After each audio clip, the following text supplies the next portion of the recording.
Il nous reste une grosse minute, Arnaud Portanelli. On voulait dire un mot sur les chiffres de l'emploi salarié qui sont tombés aujourd'hui pour le deuxième trimestre. Alors c'est moins bon qu'au premier trimestre. On a créé quoi, 48 000 emplois nets au deuxième trimestre. C'est quand même 2 fois moins qu'au premier. Mais enfin, bon, la tendance reste bonne. Comment est-ce que vous regardez ça, vous, Arnaud? Déjà sur la forme, je trouve que Muriel Pénicaud doit être très enviée de des anciens ministres du Travail. Après, si on parle des chiffres, effectivement, depuis 2 ans, si on regarde macro, on a quand même créé 1,5 million d'emplois. Donc la tendance est très très bonne. La tendance reste bonne, oui. La tendance est très bonne. Oui. Et le gouvernement fait le job. En plus de ça, là, bien sûr, il y a la réforme de la formation qui va être en application. Donc, bien sûr, alors, on entend tellement de réformes qu'on ne sait jamais vraiment quand ça se met en place. Mais là, il y a vraiment quelque chose qui va changer dans les mœurs. Et elle a pour ambition, évidemment, la formation, l'acquisition des compétences, de répondre à un problème d'emploi. Vous savez qu'il y a en ce moment un record de ce qu'on appelle les emplois vacants, Oui. où les entreprises n'arrivent pas à recruter parce que tout simplement, elles ne trouvent pas les compétences en face.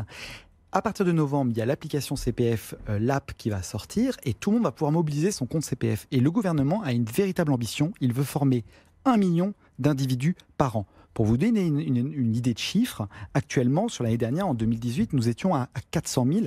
L'année d'avant, 300 000, un tout petit peu moins, 270.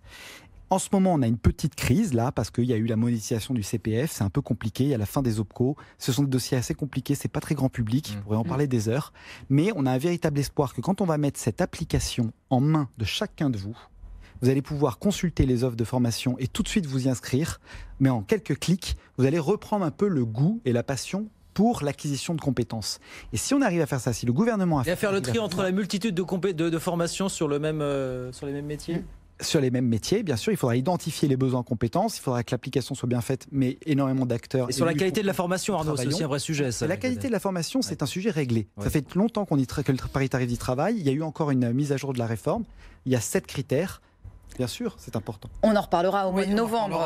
Donc, merci beaucoup à vous, messieurs. Arnaud Portanelli, cofondateur de Lingueo, Jean-Marc Sylvestre, éditorialiste économique à Atlantico.